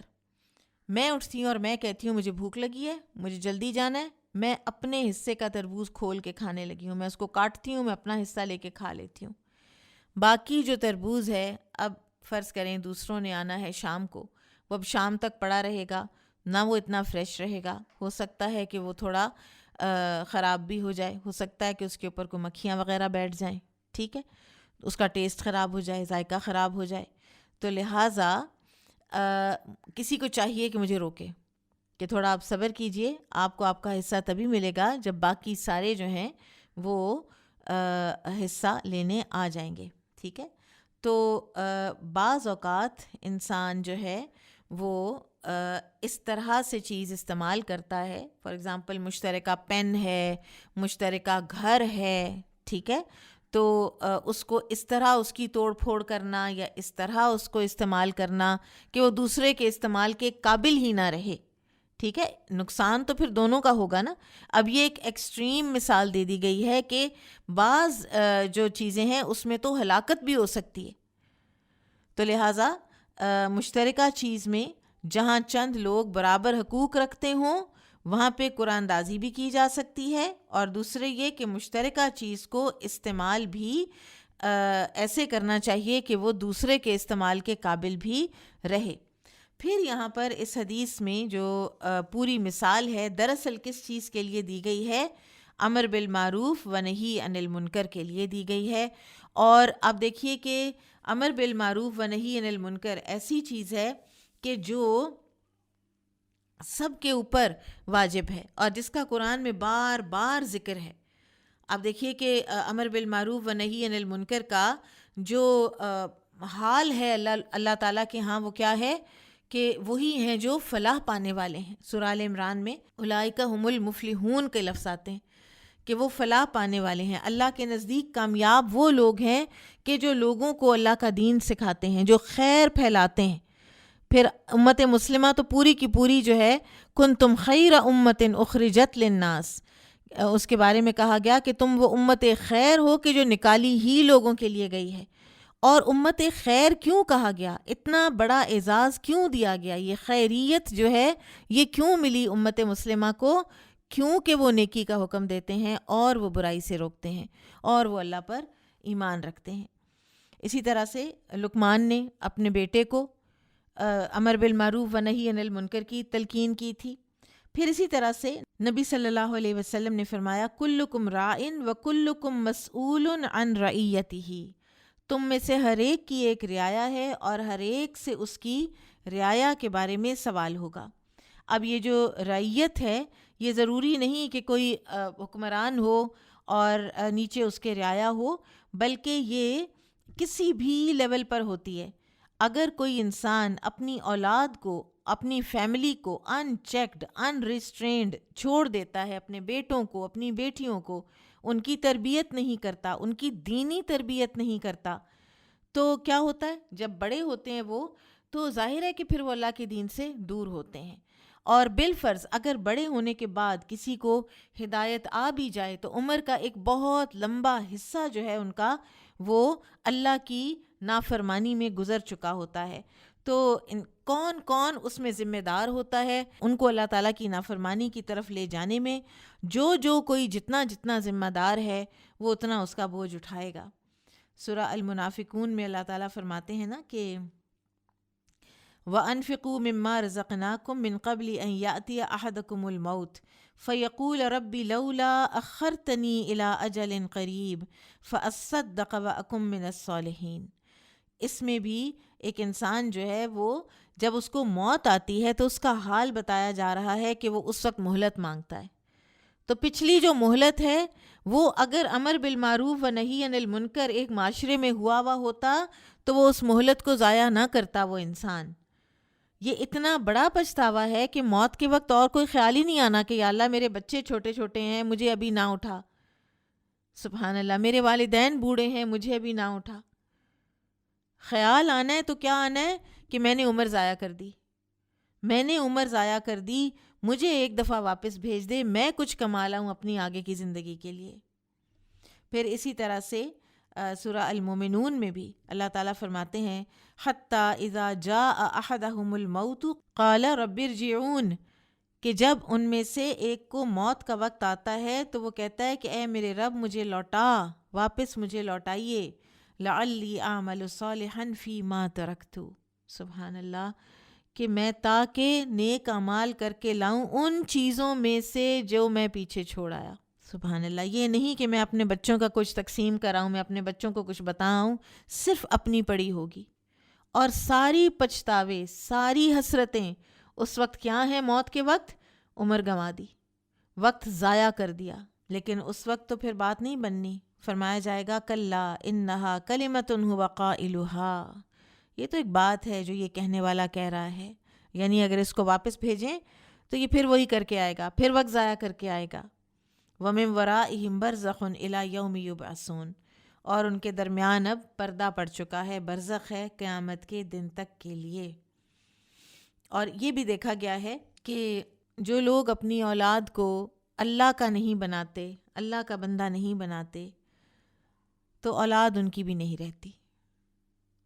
اور جو لوگ اولاد کو اللہ کے آگے جھکاتے ہیں، ان کی ایسی تربیت کرتے ہیں، تو بڑے ہو کے اولاد ان کے لیے باادب ہوتی ہے، ان کا خیال رکھتی ہے، کیونکہ وہ اللہ کے بندے ہوتے ہیں، کیونکہ وہ اللہ کے حکم کے تحت یہ سب کچھ کر رہے ہوتے ہیں. مجھے یاد ہے ایک دفعہ ایک خاتون تھیں جنہوں نے یہ کہا تھا کہ میں اپنی امی کی خدمت کرتی ہوں، اور میں نے اپنی امی کو کہا ہے کہ میں تو آپ کی خدمت فی سبیل اللہ کر رہی ہوں. تو میری امی اس بات پہ خفا ہو گئی ہیں کہ مجھے تم کوئی خیرات دے رہی ہو. تو بہرحال انہوں نے خیرات کی سینس میں اس کو لے لیا اور کہتی ہیں کہ میرا مطلب یہ تھا کہ میں اللہ کی رضا کی خاطر کر رہی ہوں. تو بہرحال جو بھی کام انسان اللہ کی رضا کی خاطر کرے گا وہ پائیدار رہے گا. اور ایسی اولاد کی اٹھان جب ہوئی بھی ہوگی تو وہ دنیا اور آخرت دونوں میں اپنے پیرنٹس کے لیے فائدہ مند ہوگی. اور یہی سیم گوز فار حکمران اینڈ اعمال اور عمال، یعنی آپ کے جو حکمران ہیں اور آپ کے جو رعایا ہے ان کا بھی یہی رشتہ ہے. اور ایک اور چیز بھی ہے، ہم ہمیشہ ہر چیز میں حکمرانوں کو کر رہے ہوتے ہیں نا بلیم. تو ایک وہ کہا جاتا ہے نا اعمالکم عمالکم، جیسے آپ خود ہوتے ہیں ویسے ہی آپ کے حکمران ہوتے ہیں. تو اس لیے امر بالمعروف و نہی عن المنکر ہر لیول پر، ہر سٹیج پر ہونا چاہیے.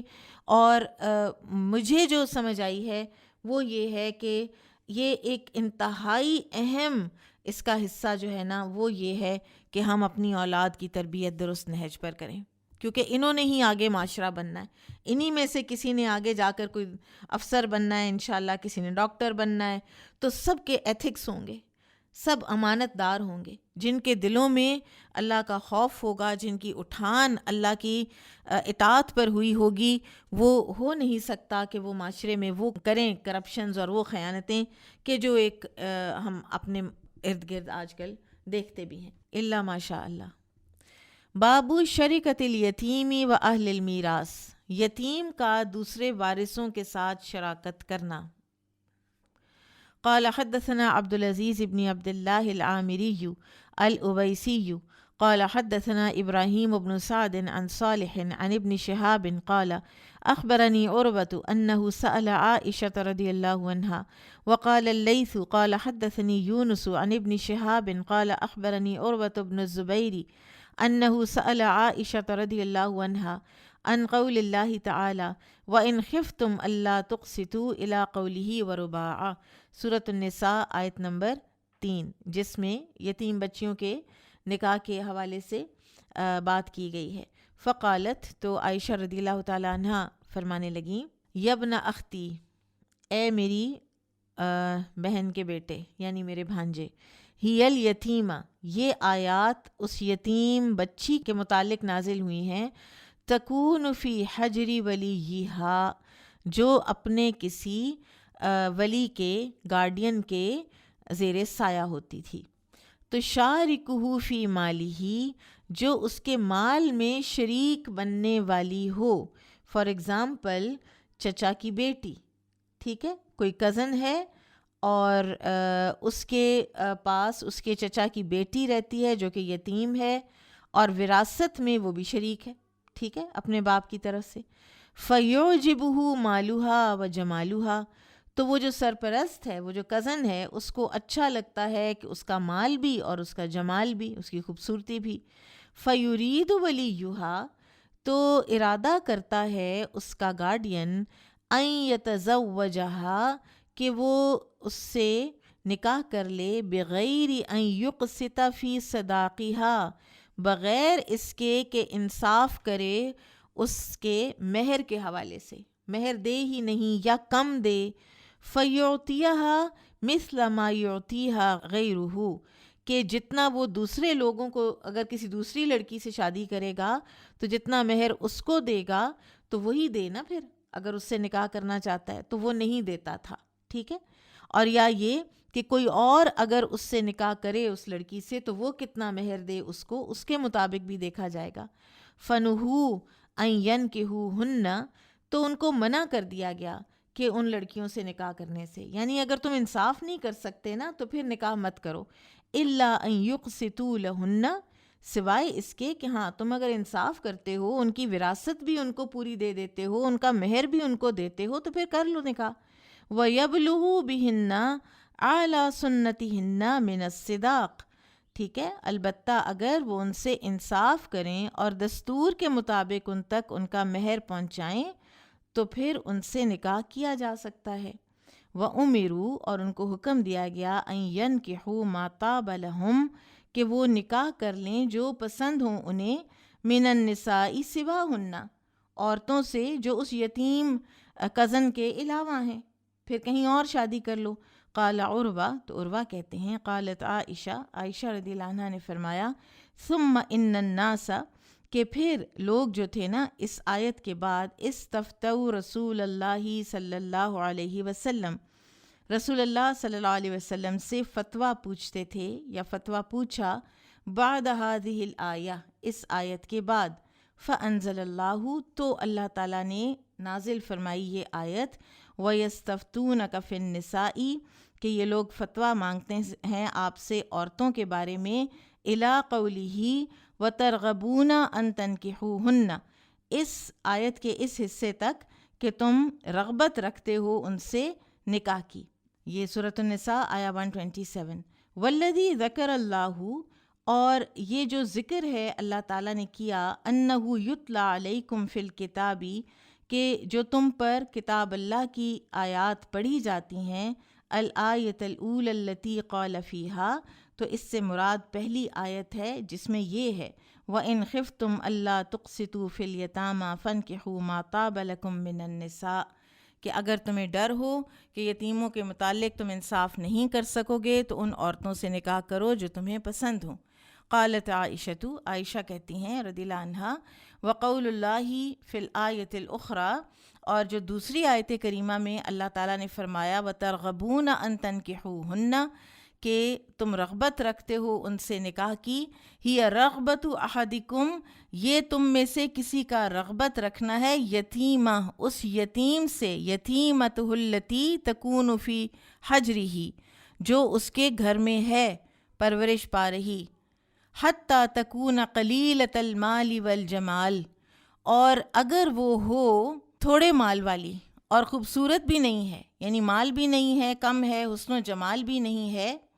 فَنُهُوا أَن يَنْكِحُوا مَا رَغِبُوا فِي مَالِهَا وَجَمَالِهَا مِنْ يَتَامَى النِّسَاءِ، مطلب یہ ہے کہنے کا کہ اگر کوئی تمہاری کزن ایسی تمہاری گارڈین شپ میں ہے کہ جس کے پاس نہ اتنا مال ہے نہ حسن ہے، تو اس سے تو تم شادی کی رغبت نہیں رکھو گے، تو پھر منع کر دیا گیا نکاح سے اس رغبت کے تحت جو اس لڑکی کے مال اور جمال کی وجہ سے ہوئی ہے، اس یتیم بچی کی، الا بالقسط، مگر یہ کہ انصاف کے ساتھ، اس کی انہیریٹنس بھی دو، اس کا حق مہر بھی پراپر طریقے سے دو تو پھر کر لو، یعنی کسی کا استحصال نہ کرو۔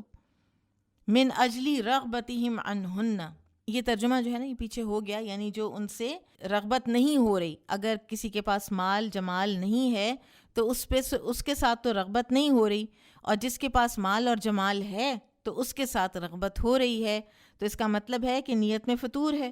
صرف یہ بات نہیں ہے کہ میں ایک یتیم بچی سے نکاح کر رہا ہوں، ورنہ تو پھر انسان اس سے بھی کر لے کہ جس کے پاس اتنا مال اور خوبصورتی نہیں بھی ہے، ٹھیک ہے۔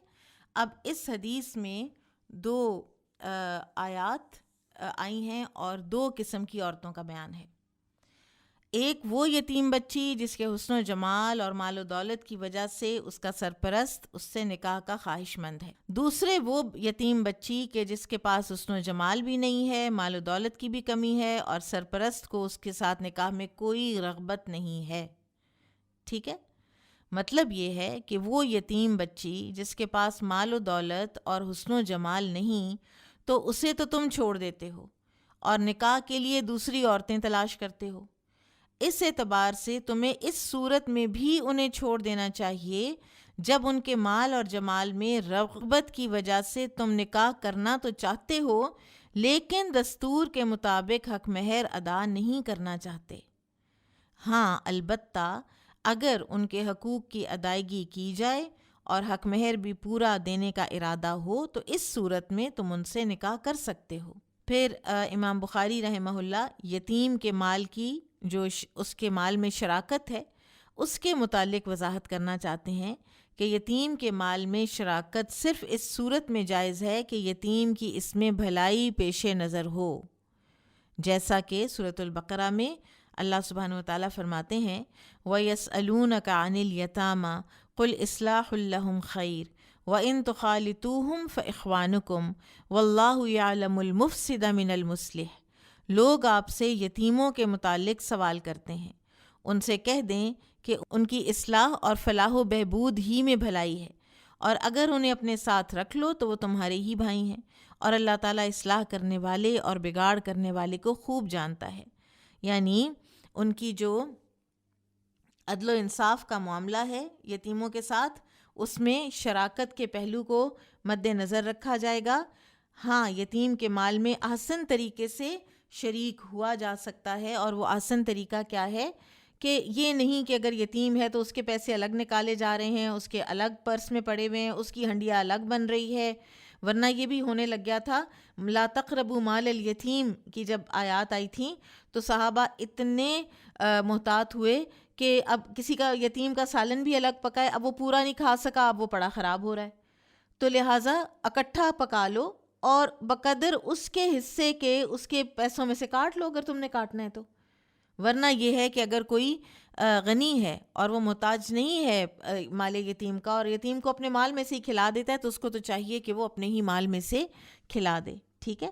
تو لہٰذا شراکت ہو سکتی ہے انہیریٹنس میں۔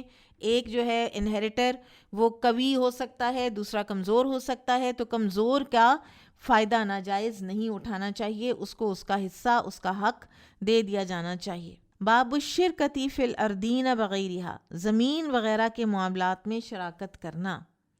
اب زمین کے جو معاملات ہیں اس میں کھیتی بھی ایک دوسرے کی جو ہے اس میں شریک ہوا جا سکتا ہے، مکان میں بھی، پلاٹ میں بھی، ٹھیک ہے۔ تو اس لیے امام بخاری نے وغیرہا کا لفظ استعمال کیا ہے۔ قال حدثنا عبد الله بن محمد قال حدثنا هشام قال اخبرنا معمر عن الزهري عن ابي سلمة عن جابر بن عبد الله رضي الله عنهما قال انما جعل النبي صلی اللہ علیہ وسلم، نبی صلی اللہ علیہ وسلم نے حکم دیا یا اجازت دی الشفعۃ، شفعہ کی، فی کل ما لم یقسم، ہر اس چیز میں جو ابھی تک تقسیم نہیں ہوئی، فَإِذَا وَقَعَتِ الْحُدُودُ، لیکن جب حدیں قائم ہو جائیں، وَصُرِّفَتِ الطُّرُقُ، اور جب راستے بدل دیے گئے، فلا شفعہ، تو شفعہ نہیں ہے۔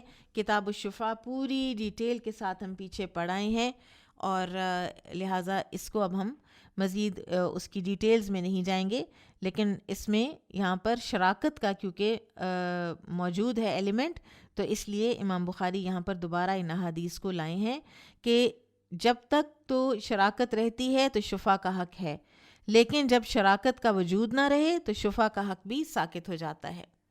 باب اذا قسم الشرکاء الدور، جب شرکاء کسی حویلی کو، کسی گھر کو تقسیم کرتے ہیں، وغیرہ یا اس جیسی کوئی اور چیز، فلیس لہم رجوع ولا شفعہ، تو پھر رجوع اور شفاء کا حق نہیں ہوتا۔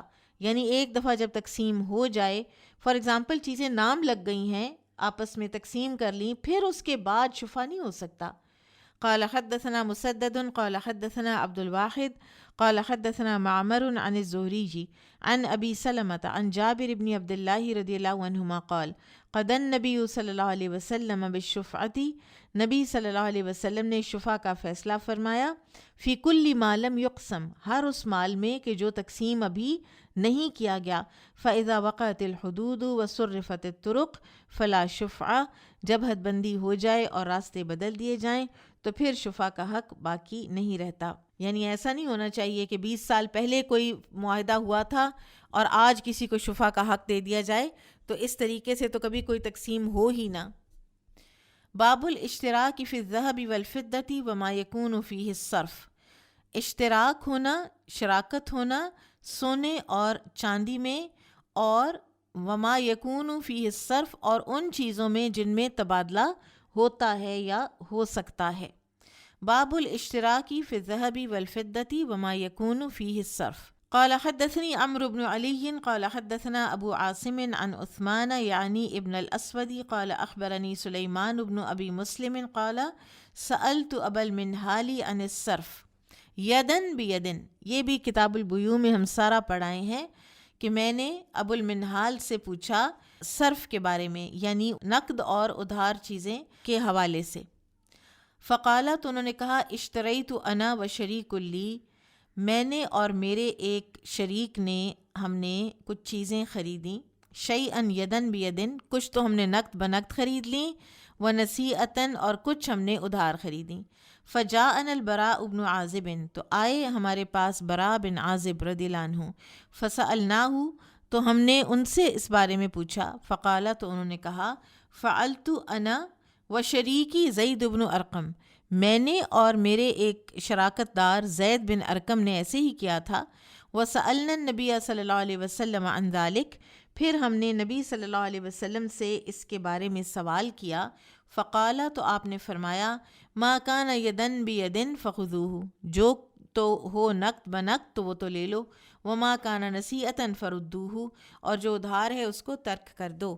اور اس سے مراد یہی ہے جو ہم نے پیچھے پڑھا بھی تھا کہ فار ایگزامپل اگر آپ کرنسی ایکسچینج کے لیے جاتے ہیں اور آپ روپے دیتے ہیں اور ڈالرز لے لیتے ہیں نقد بنقد اسی وقت، اس وقت کی قیمت کے لحاظ سے، تو وہ تو بالکل درست ہے۔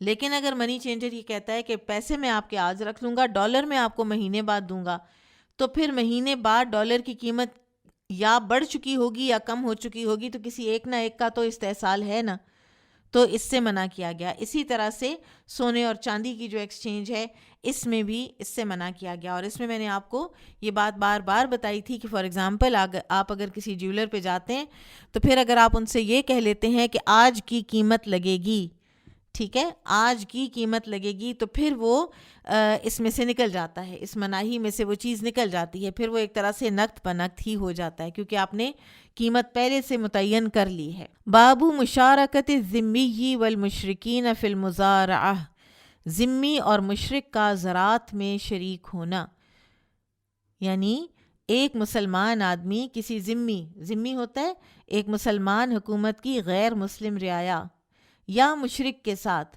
زراعت میں یا کسی بھی پیشے میں، کسی بھی پروفیشن میں پارٹنرشپ ہو سکتی ہے۔ کیا آپ کا بزنس پارٹنر نان مسلم ہو سکتا ہے؟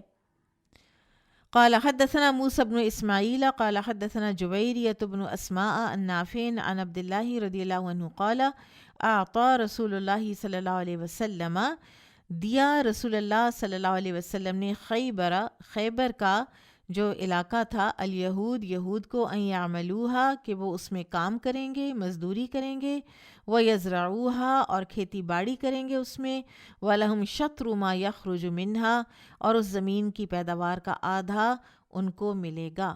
ٹھیک ہے، تو یہ جائز ہے کسی ایک مسلمان غیر مسلم کے ساتھ معاہدہ تجارت کر سکتا ہے، بشرطے کہ تجارت بذات خود in and of it self شرعی ہو، اس میں کوئی حرج نہ ہو، وہ کوئی شراب وغیرہ کی اور سور وغیرہ کی اور اس طرح کی چیزوں کی، حرام چیزوں کی، لہو و لعب کی، میوزیکل انسٹرومنٹس کی تجارت نہ ہو. البتہ جن کفار کے ساتھ باقاعدہ جنگیں جاری ہیں ان سے شراکت کا معاملہ درست نہیں ہے، فقہا کا یہی کہنا ہے. اللہ عالم. بابو قسمت الغنم والعدل فیہا، بکریوں کی تقسیم اور ان میں طریقہ عدل کی وضاحت. قال حدثنا قتيبة بن سعيد قال حدثنا الليث عن يزيد بن أبي حبيب عن أبي الخير عن عقبة بن عامر رضي الله عنه أن رسول الله صلى الله عليه وسلم، عقبہ بن عامر کہتے ہیں کہ رسول اللہ صلی اللہ علیہ وسلم نے آتاہ غنمن انہیں دیں کچھ بکریاں، یقسمھا علی صحابتہ کہ وہ تقسیم کر دیں ان کو صحابہ پر، ضحایا قربانی کے طور پر، قربانی کرنے کے لیے. فبقیہ اتودن تو باقی رہ گیا ایک سالہ بکری کا بچہ چھوٹا سا. فذکرہ لرسول اللہ صلی اللہ علیہ وسلم فقال، تو اس کا انہوں نے ذکر کیا رسول اللہ صلی اللہ علیہ وسلم سے کہ یہ بچ گیا ہے اور اس کی تو قربانی بھی نہیں ہوتی. تو آپ نے فرمایا ضحی بہ انت، تم کر لو اس سے قربانی، یعنی صرف تمہیں ایک اجازت جو ہے وہ دی جا رہی ہے. تو اس میں بیسکلی بات یہ ہے کہ جب آپ نے ایک ریوڑ ہے بکریوں کا، یا فار ایگزامپل آپ بچوں میں ٹافیاں بانٹ رہے ہیں، تو ٹافیوں کی کئی قسمیں ہوں گی، کوئی ایکلیئرز ہوگی، کوئی ٹفنی ہوگی، کوئی دوسری کینڈی ہوگی، کوئی وہ سک کرنے والی ہوگی، کوئی وہ دوسری وہ ٹھنڈی والی منٹ والی ہوگی. ٹھیک ہے، ڈفرینٹ ہوں گی. آپ نے جب بانٹنا ہے بچوں میں تو ظاہر ہے کہ اب یہ تو نہیں ہو سکتا کہ آپ ہر کسی کو دیکھیں کہ عدل یہ ہے کہ ہر کسی کو ایک ہی قیمت کی ایک ہی سائز کی ٹافی جائے. کسی کی تھوڑی بڑی ہوگی، کسی کا ذائقہ کچھ ہوگا، کسی کا ذائقہ کچھ ہوگا. ٹھیک ہے، اور اینڈ میں یہ ہوگا کہ تقسیم کرنے والا جو بچہ ہے، جو مانیٹر ہے، وہ آ کے کہے گا کہ میم میرے پاس تو بس یہ ایک چھوٹی سی ایک یہ اسٹک آئی ہے مجھے. اینڈ میں اسٹک سے کوئی بھی مراد ہو سکتی ہے، کوئی لالی پاپ بھی ہو سکتا ہے، کوئی بھی چیز ہو سکتی ہے، یعنی وہ چھوٹی ہے، باقی بچوں کو 2 ٹافیاں ملی ہیں اور میرے لیے یہی بچا ہے. تو وہ ٹیچر کہیں گی کہ بیٹا تم پھر اب یہی لے لو. ٹھیک ہے، تو یہ بعض چیزیں جو ہوتی ہیں ان میں اتنا زیادہ جو عدل ہے وہ نہیں کیا جا سکتا کہ ایک ایک طرح کا وزن ہو. اس میں وزن کی کمی بیشی سے حقوق کی کمی بیشی نہیں ہوتی اور یہ ظلم اور غبن نہیں ہے. ٹھیک ہے. باب الشرکۃ فی الطعام وغیرہ، کھانے وغیرہ میں، غلے وغیرہ میں شراکت کا بیان. وَيَذْكُرَ أَنَّ رَجُلًا سَاوَمَ شَيْئًا، اور یہ منقول ہے کہ ایک شخص نے کوئی ساوما بھاؤ تاؤ کیا، کوئی مول لگایا کسی چیز کا. فغمزہ آخر، تو دوسرے نے آنکھ سے اشارہ کیا. فرآ عمر، تو عمر نے دیکھ لیا رضی اللہ عنہ، ان لہو شرکہ، کہ یہ اس کا شراکت دار ہے. مراد یہ ہے، فار ایگزامپل آپ کئی دفعہ اس کو، آپ میرا خیال ہے آپ اس سے فیملیئر ہوں گے کہ آپ کسی دکان پہ جاتے ہیں، آپ کپڑا خریدتے ہیں، وہ کہتا ہے یہ 100 روپے گز ہے. آپ کہتے ہیں نہیں بھائی دیکھو مجھے 80 روپیز پر یارڈ تم یہ دے دو. ٹھیک ہے. اب وہ جو سیلز مین ہے نا، وہ دیکھتا ہے ادھر بیٹھے ہوئے ایک اور پٹھان کو، ایک اور اس دکاندار کو، اور اس کو کہتا ہے کہ یہ ایسے کہہ رہی ہیں، اور وہ اشارے سے کہتا ہے کہ دے دو. ٹھیک ہے، بولتا نہیں ہے. تو آپ کو سمجھ آ جاتی ہے کہ یہ دونوں اس بزنس میں شریک ہیں. ٹھیک ہے. قال حدثنا اسبغ بن الفرج قال اخبرني عبد الله بن وهب قال اخبرني سعيد عن زهرة بن معبد عن جده عبد الله بن هشام. یہ عبداللہ بن ہشام جو ہے نا، یہ صحابی ہیں اور یہ اب دادا بن چکے ہیں. ٹھیک ہے، زہرہ بن معبد کے. اور یہ بتاتے ہیں وَكَانَ قَدْ أَدْرَكَ النَّبِيَّ صلی اللہ علیہ وسلم. ٹھیک ہے، انہوں نے نبی صلی اللہ علیہ وسلم سے ملاقات کی تھی.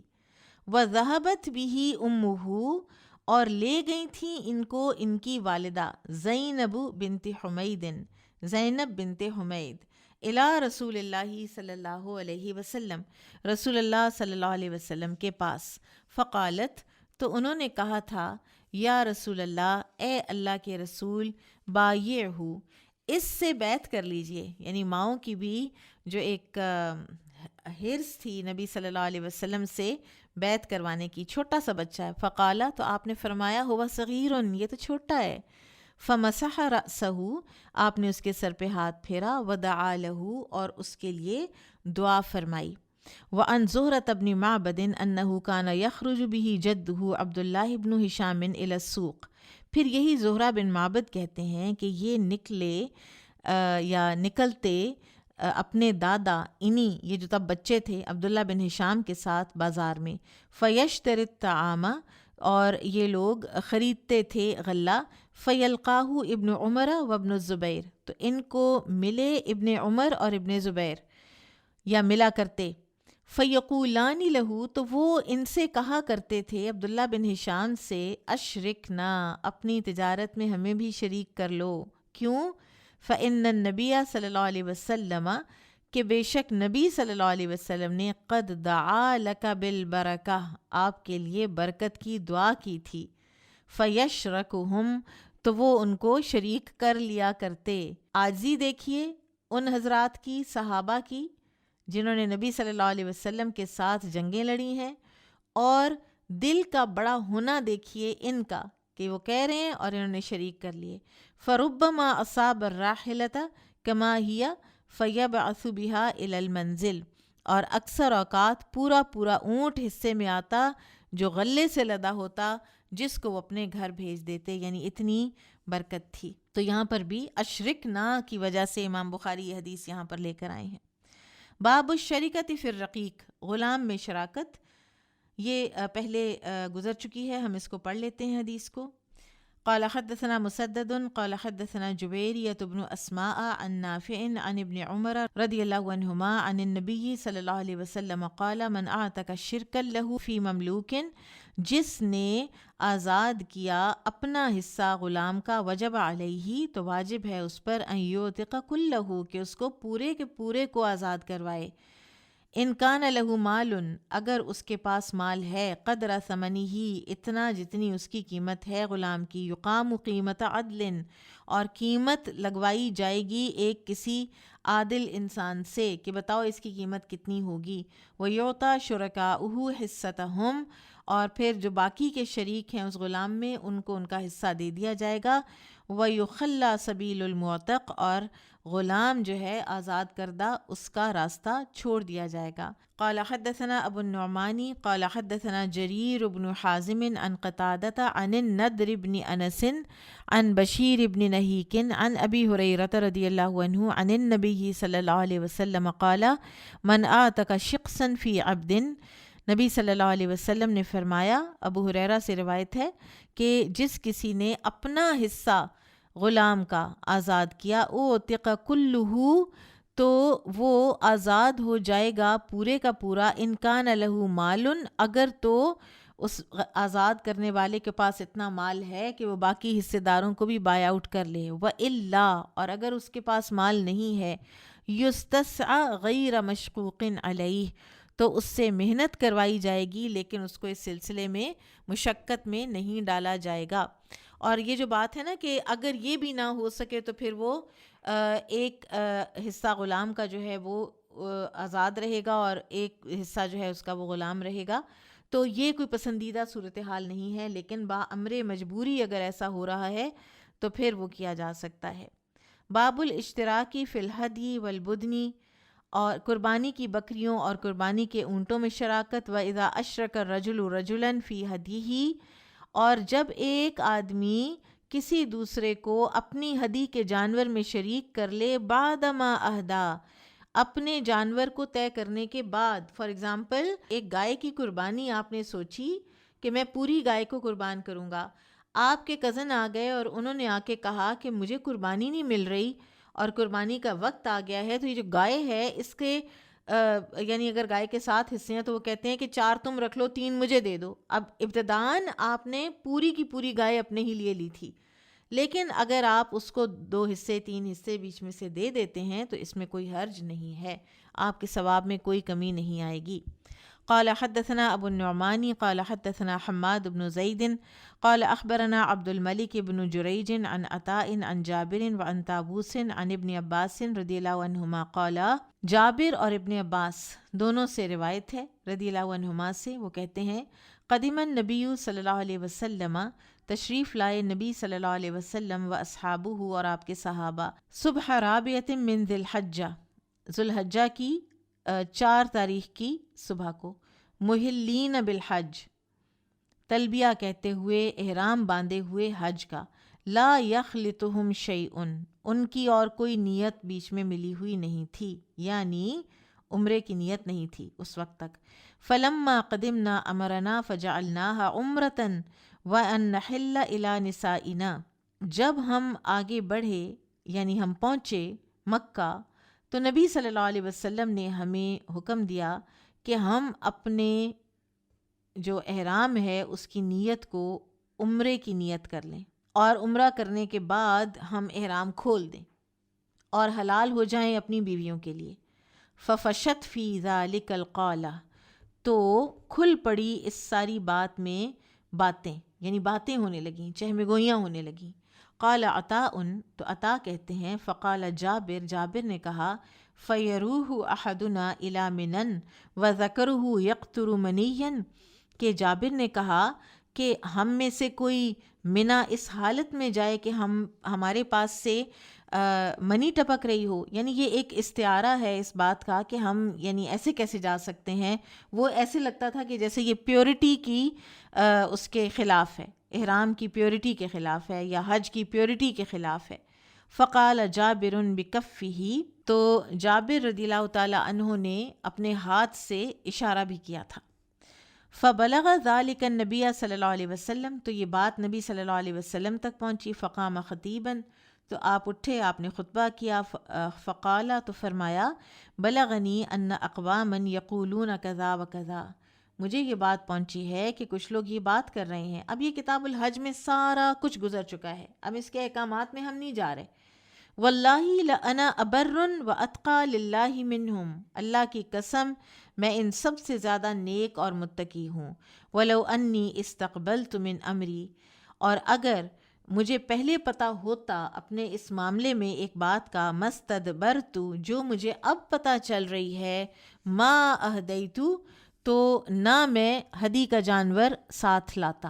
ولولا ان معی الہدی لاحللت، اور اگر میرے پاس قربانی کے جانور نہ ہوتے تو میں بھی احرام سے باہر ہو جاتا۔ تو بیسیکلی حج قران کو حج تمتع میں تبدیل کروایا نبی صلی اللہ علیہ وسلم نے، اور ایون حج افراد کا بھی اگر کسی کا ارادہ تھا تو اس کو بھی تبدیل کرایا عمرے کے احرام میں۔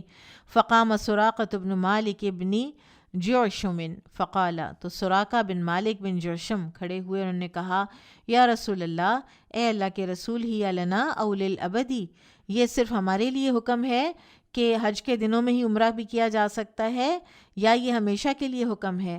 فقال، تو آپ نے فرمایا لا بل للابدی، یہ ہمیشہ کے لیے ہے، بلکہ یہ ہمیشہ کے لیے ہے۔ قالا، پھر وہ کہتے ہیں، اور یہاں پر جو آ رہا ہے نا، اب یہ ہے جس کی وجہ سے حدیث یہاں پر آئی ہے۔ وجاء علی بن ابی طالب، پھر وہ کہتے ہیں کہ علی بن ابی طالب، یہ جابر کہہ رہے ہیں کہ علی بن ابی طالب آئے یمن سے۔ فقالا، تو انہوں نے کہا احدہما یقول، کہ احدہما، اب یہ احدہما دونوں میں سے ایک، یہ دو کون ہیں؟ دونوں راوی عبداللہ بن عباس اور جابر بن عبداللہ، دونوں میں سے ایک نے کہا لبیک بما احل بہ رسول اللہ صلی اللہ علیہ وسلم، کہ علی رضی اللہ تعالیٰ عنہ نے کہا تھا کہ رسول اللہ صلی اللہ علیہ وسلم کی نیت کے مطابق میری لبیک ہے، یعنی جو حج کی نیت آپ کی ہے وہی میری بھی ہے۔ وقال الآخر، تو دوسرے راوی کے بیان کے مطابق انہوں نے کہا تھا لبیک بحجتی رسول اللہ صلی اللہ علیہ وسلم، یعنی تھوڑا سا لفظی اختلاف ہے کہ میں رسول اللہ صلی اللہ علیہ وسلم کے حج کے مطابق لبیک کہتا ہوں۔ فامر النبی صلی اللہ علیہ وسلم، تو نبی صلی اللہ علیہ وسلم نے ان کو حکم دیا ان یقیم علی احرامہ، کہ وہ اپنے احرام پر قائم رہیں، واشرکہ فی الہدی، اور ان کو شریک کر لیا اپنی ہدی میں۔ ٹھیک ہے، یہاں یہ جو آخری جملہ ہے نا، یہ شاہد ہے حدیث کا، واشرکہ فی الہدی۔ رسول اللہ صلی اللہ علیہ وسلم نے علی رضی اللہ عنہ کو حجۃ الوداع سے پہلے یمن بھیجا تھا خمس لینے کے لیے مال غنیمت میں سے.